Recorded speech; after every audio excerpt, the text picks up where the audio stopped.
Las tuberías quizás son uno de los medios más eficientes de transportar fluidos, es decir, gases o líquidos de un lugar a otro. Probablemente hay muchos kilómetros de tuberías en su planta. Algunas tuberías solo sirven como medio de transporte, son un modo conveniente de mover el fluido de un lugar a otro. A veces están vacías y a veces llenas. Pero si el fluido que circula a través de una tubería es esencial a la operación de determinado equipo, el saber si hay o no flujo de fluido por la tubería es de importancia crítica, de modo que se conecta un instrumento al tubo para que indique el flujo. Algunas veces se necesita aún más información. No es suficiente saber que hay flujo, de manera que se instala un instrumento que pueda medir la cantidad del flujo que está circulando a través del tubo a todo momento. Y cuando hay instrumentos instalados para indicar o medir el flujo, también participan ustedes. Serán los responsables de comprobar que los instrumentos están funcionando exacta y eficientemente. Lo que haremos en este programa será examinar algunos de los aspectos fundamentales del flujo y los dispositivos para medirlo. Empezaremos por repasar algunas de las características básicas de los fluidos. Luego examinaremos un conjunto de dispositivos que se emplean para medir la presión diferencial. Probablemente ya saben que la presión diferencial se define comúnmente como la diferencia entre dos presiones relacionadas. Y todavía más importante, la diferencia medida entre dos presiones relacionadas pueden convertirse en medidas de flujo, ya sea matemáticamente o mediante instrumentos hechos para ese fin. Veremos algunos de los dispositivos utilizados para crear una diferencia en la presión. Luego veremos unos que miden esa presión. De ahí pasaremos a la relación entre la presión diferencial y el flujo de fluido. Y concluiremos con unos ejemplos de cómo la diferencia de presión puede convertirse en una medida de flujo.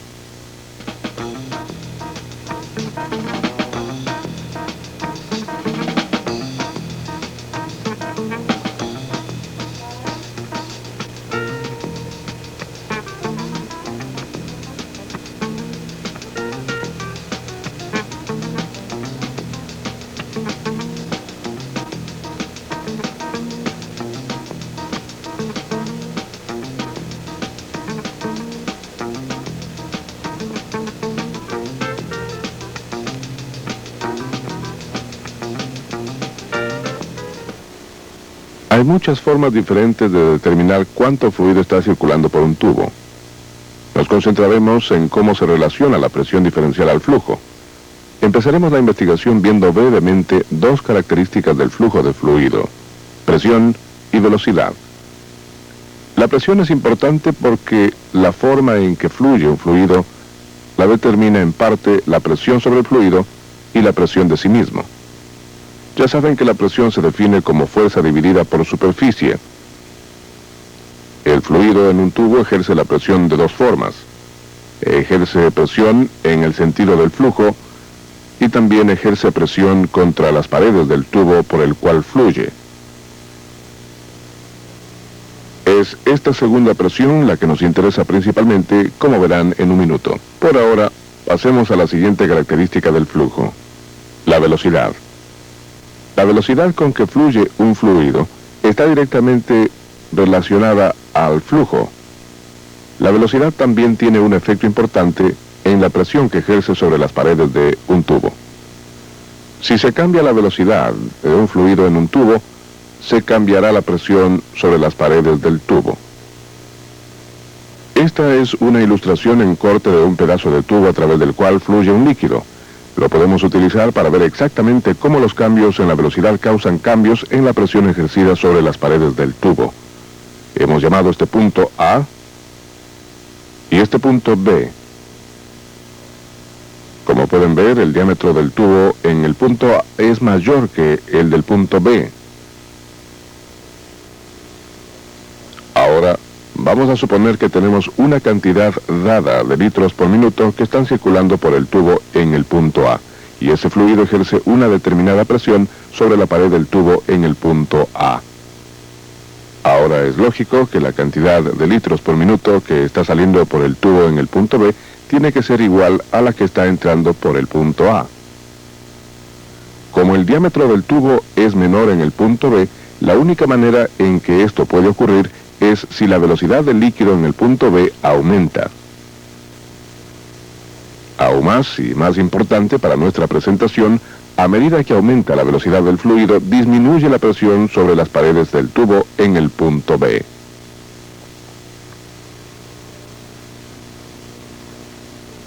En otras palabras, un cambio en la velocidad del flujo causará un cambio en la presión diferencial. Esto es algo importante que tienen que recordar, porque a medida que avancemos, verán cómo los cambios en la presión sobre las paredes del tubo, ocasionados por cambios en la velocidad, pueden utilizarse para medir el flujo del fluido. Además de causar cambios en la cantidad de presión ejercida por un fluido, la velocidad también afecta la clase de flujo. Los dos términos que normalmente se emplean para describir el flujo son laminar y turbulento. A velocidades generales relativamente bajas, el flujo tiende a ser laminar o en línea de corriente. El flujo fluye uniformemente en capas. Las capas en el centro del flujo tienen más velocidad que las capas exteriores. Esta disminución en la velocidad de las capas exteriores se debe a la fricción entre el fluido y las paredes del tubo. Si aumentamos la velocidad total del flujo, aumenta el movimiento irregular dentro del mismo, y ya no es en líneas de corriente, se torna turbulento. El movimiento irregular afectará la presión ejercida sobre la pared del tubo, y en muchos casos, este es un efecto negativo. Más adelante veremos algunos dispositivos que se utilizan para reducir la turbulencia y controlar sus efectos. Por ahora, veamos algunos de los términos que se utilizan para expresar el flujo. El flujo generalmente se expresa como una medida de masa o volumen con respecto al tiempo. El flujo de la masa generalmente se mide en kilogramos por hora, kgph, o kilogramos por minuto, kgpm. El vapor es un fluido que generalmente se mide en unidades de flujo de masa. Las medidas de agua de enfriamiento, por otra parte, generalmente se expresan en términos volumétricos. Por ejemplo, el agua en un tubo de enfriamiento normalmente se expresa en términos de litros por hora, LPH, o litros por minuto, LPM. Estos términos generalmente son expresiones de medidas de caudal. Una medida de caudal es la cantidad de fluido que pasa por determinado punto en un periodo específico. Ahora, veremos algunos de los dispositivos que crean una diferencia medible de la presión. Esto es lo primero para determinar el flujo. Estos dispositivos generalmente se llaman elementos de flujo. Pero antes de verlos, conviene que repasen la información que acabamos de tratar. Si tienen preguntas sobre el material, aclárenlas con su instructor. Luego seguiremos.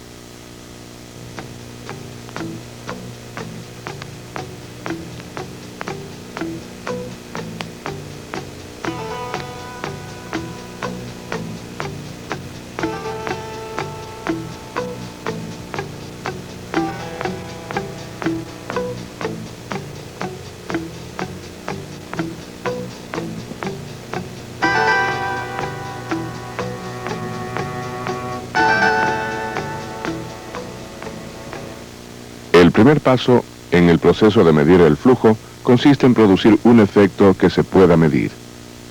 Vamos a ver 3 dispositivos diferentes que hacen esto.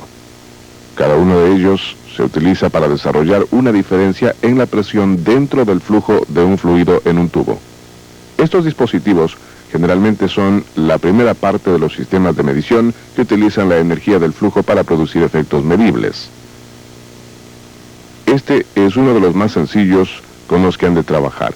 Es una placa de orificio. Es una placa plana y redonda con un orificio o perforación en el centro. Las placas de orificio generalmente se clasifican según la clase de agujero que tienen. Esta se llama placa de orificio concéntrico porque el orificio está en el centro. Esta es un ejemplo del tipo excéntrico. El orificio está fuera del centro. Esta es una placa de orificio segmentado. En este caso, el orificio es realmente una parte o segmento de un círculo. El tamaño, la forma y lugar del orificio se tienen en cuenta para instalaciones específicas. Aunque la clase de apertura puede ser diferente, el principio bajo el cual funcionan todas las placas es el mismo. Lo que hacen es restringir el flujo de fluido a través de un tubo. Veamos una ilustración de una instalación común. Utilizaremos una placa de orificio concéntrico como ejemplo. Cuando se instalan placas de orificio en tubería, generalmente se montan entre dos rebordes. El reborde es un anillo en el tubo que proporciona un medio de empernar las dos secciones del tubo. El diámetro del orificio en una placa es siempre menor que el diámetro interno del tubo. Como vimos anteriormente, una restricción o estrechamiento en el tubo hace que aumente la velocidad del fluido. Por consiguiente, la velocidad del fluido que pasa por el orificio tiene que aumentar en el punto B. Tiene que ser mayor que la velocidad en el punto A o en el punto C. Esta curva indica lo que ocurre dentro del tubo en términos de presión. Observémosla por unos minutos.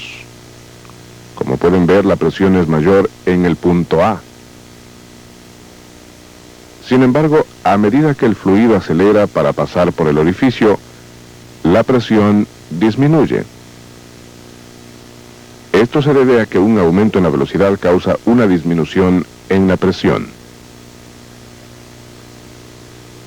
El punto de presión más baja es en el punto B, justamente después de la placa de oficio, porque es ahí donde la velocidad es mayor. Este punto se llama la vena contracta.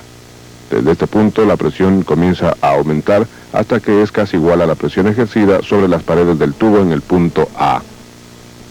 Sin embargo, la presión aún es un poco menor, porque se ha utilizado parte de la energía del flujo para acelerar el flujo por la placa y esto causa una pérdida de presión que no se recupera completamente. La diferencia entre estas presiones relacionadas a cada lado de la placa de orificio se llama presión diferencial o diferencia de presión. Como dijimos antes, la presión diferencial está relacionada al flujo del fluido. Para determinar la cantidad de diferencia creada por la placa de orificio, tenemos que poderla medir. Esto se hace por medio de tomas en lugares específicos a cada lado de la placa. La toma es sencillamente un agujero en el tubo en la que se instala otro tubo. La presión diferencial a través de la placa de orificio puede medirse mediante la conexión de un dispositivo medidor a ambas tomas. Bien, hemos visto cómo se emplea. Ahora miremos más detalladamente a esta placa de orificio. Hay algunas cosas que tienen que saber sobre la información que tienen las placas para así poderlas cambiar. Esta sección de la placa de orificio se llama la orejeta. Casi todas las placas tienen un número impreso en la orejeta, el cual da el tamaño del orificio. Además, puede haber otra información, tal como el nombre del fabricante, un código que identifique el material y el tamaño del tubo. Muchos fabricantes utilizan la palabra arriba o entrada para indicar el lado de la placa que debe quedar frente al flujo.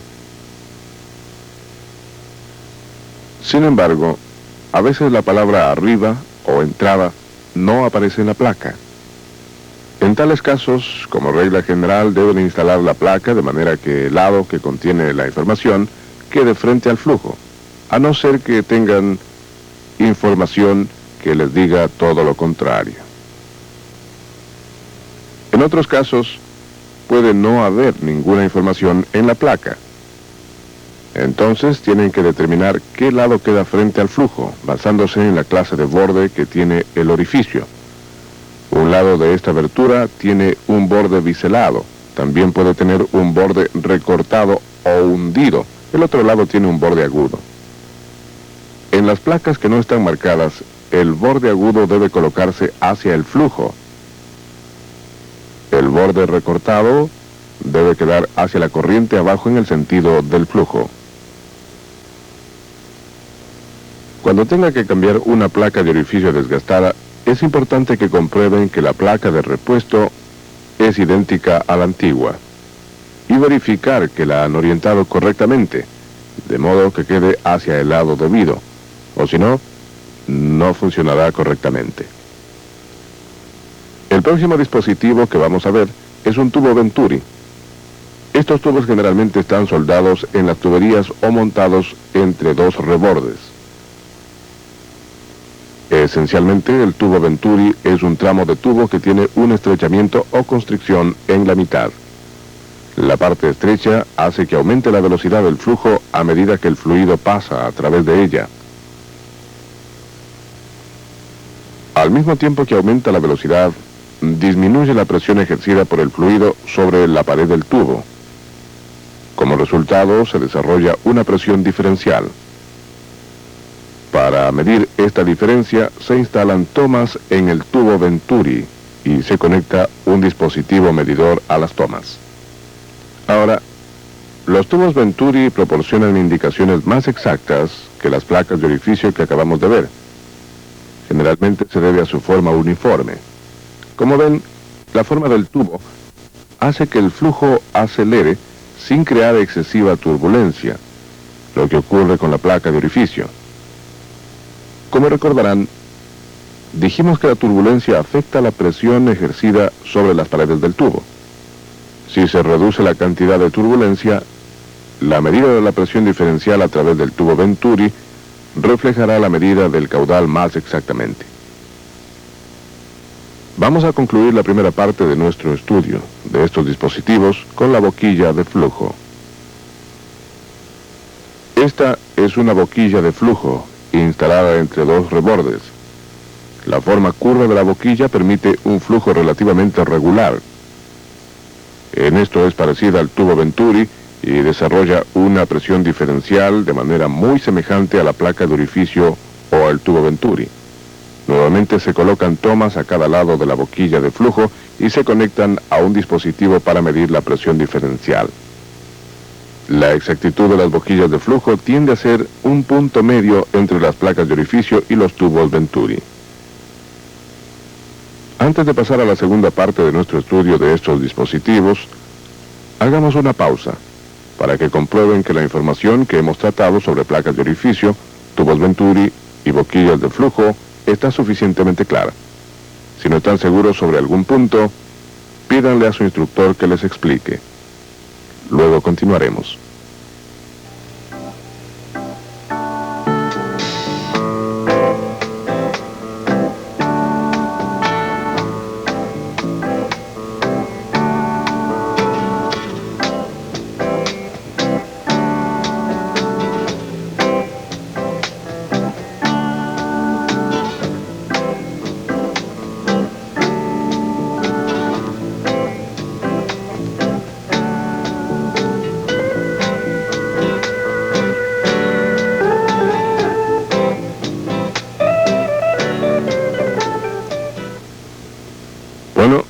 Hemos visto que una forma de crear una diferencia medible en la presión ejercida por un fluido en movimiento consiste en restringir el flujo.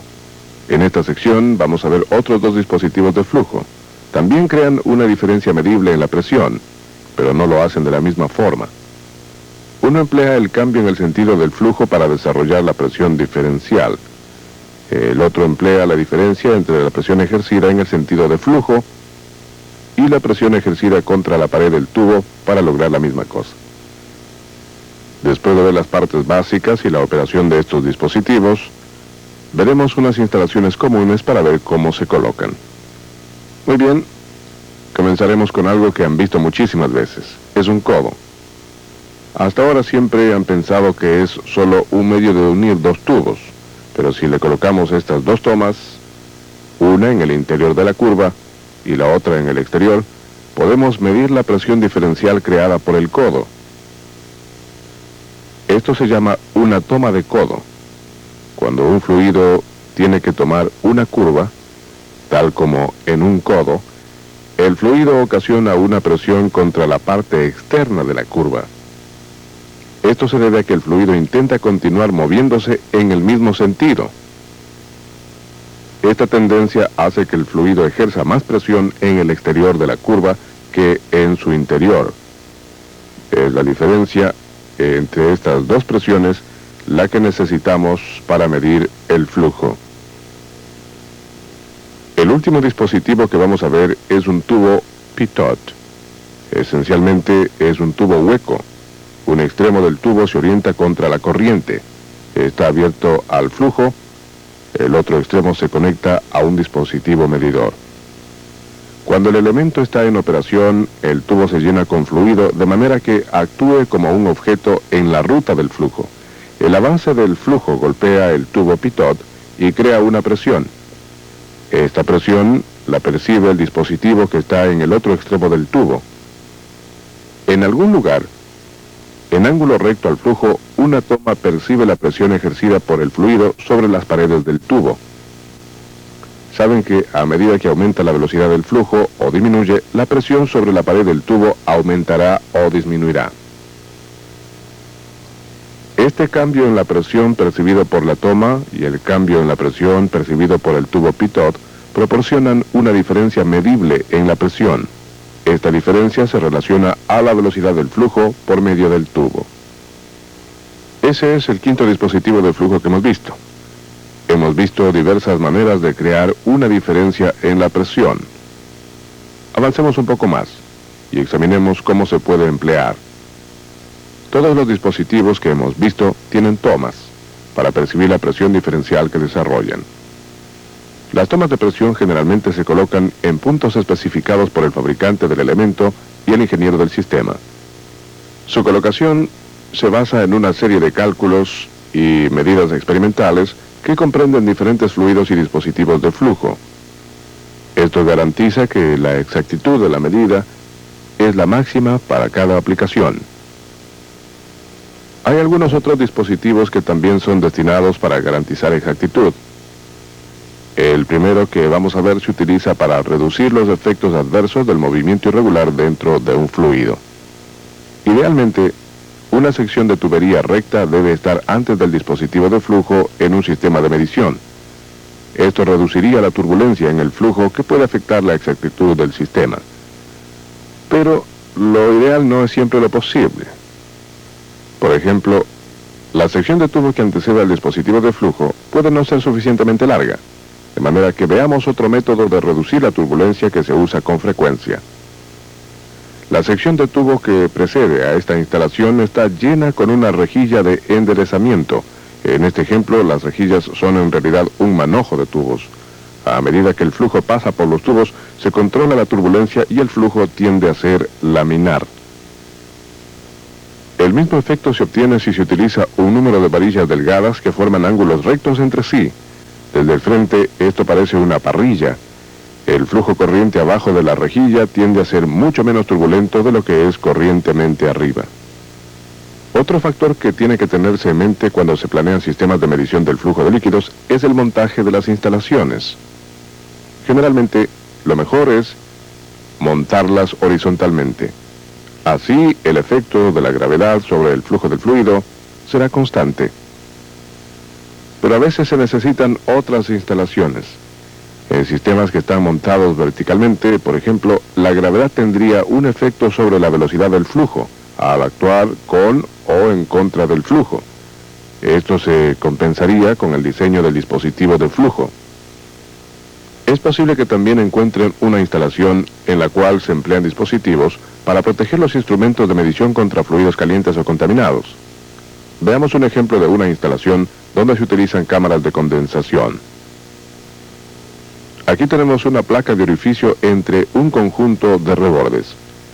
Hay una toma de presión en cada reborde. Si seguimos la ruta de cada toma, llegamos a un par de cámaras de condensación. Estas cámaras generalmente se instalan a la misma altura vertical para mantener columnas iguales de fluido, de manera que no se afecte la medida de la presión diferencial.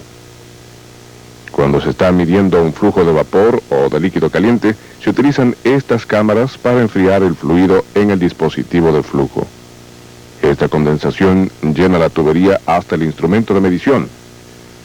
La condensación actúa como el medio de transmitir la presión y aísla el instrumento de medición del calor extremo.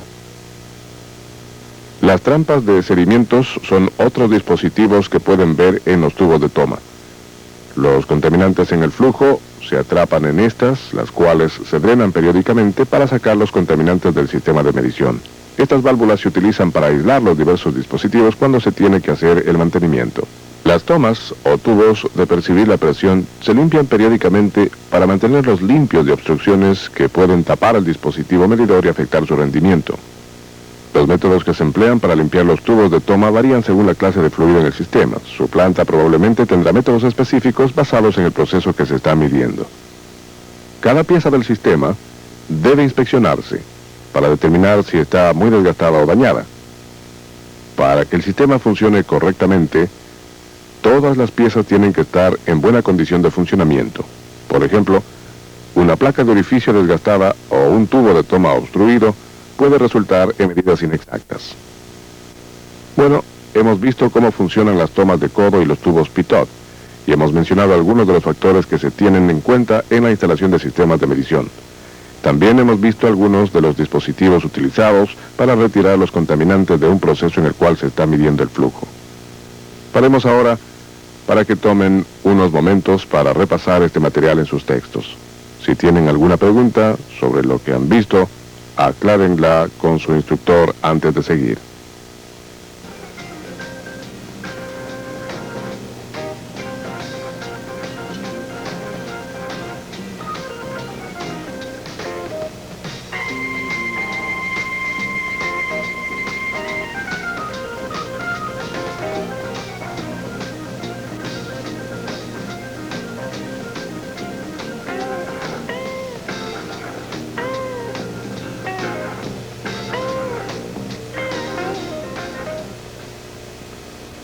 Hasta aquí nos hemos concentrado en las maneras en que los dispositivos de flujo crean un efecto medible en un sistema de fluido. Ahora lo que haremos es ver unos ejemplos comunes de dispositivos que perciben la presión diferencial o diferencia de presión. Estos dispositivos convierten en movimiento la presión diferencial creada por los dispositivos de flujo. El movimiento puede utilizarse para indicar la presión diferencial. Hay diversos métodos de convertir la presión diferencial a movimiento. Veremos 3 de las maneras más comunes. Luego, veremos cómo se convierten las medidas de presión diferencial a medidas de flujo, mediante una fórmula. Van a poder ver exactamente cómo se relacionan la presión diferencial y el flujo. E hilaremos todo lo que hemos visto hasta ahora. Comencemos. Uno de los dispositivos más sencillos de los que se utilizan para percibir la presión es el manómetro. En esta instalación, un extremo del manómetro se conecta al tubo de toma de alta presión que está corriente arriba de la placa de orificio. El otro extremo del manómetro se conecta al tubo de toma de presión baja situado corriente abajo de la placa. A medida que el fluido circula por la placa de orificio, la presión diferencial medida se indica por la altura del líquido en el manómetro. De modo que las medidas de presión diferencial pueden tomarse directamente de este instrumento. Los próximos dispositivos de presión diferencial que vamos a ver no se pueden leer directamente, pero su función es idéntica. Ambos se utilizan para convertir la presión diferencial en un movimiento mecánico. Ese movimiento puede utilizarse para transmitir la presión diferencial directa, neumática, hidráulica o electrónicamente a otros instrumentos. Limitaremos nuestra atención a las instalaciones que comúnmente se emplean para transmitir la presión diferencial con el fin de determinar el flujo. La primera instalación que veremos utiliza un diafragma como dispositivo de presión diferencial. El diafragma es una división o tabique flexible dentro de una cámara. Como vemos en esta ilustración, el diafragma está encerrado en una cámara que tiene aberturas en ambos lados. Un lado está conectado a la toma de alta presión y el otro a la de baja presión. La varilla conectada a la pared superior de la cámara puede girar libremente. La parte inferior de la varilla está conectada al diafragma. Una diferencia en la presión dentro de la cámara hace que el diafragma se mueva. A medida que aumenta o disminuye la presión diferencial, el movimiento del diafragma se transmite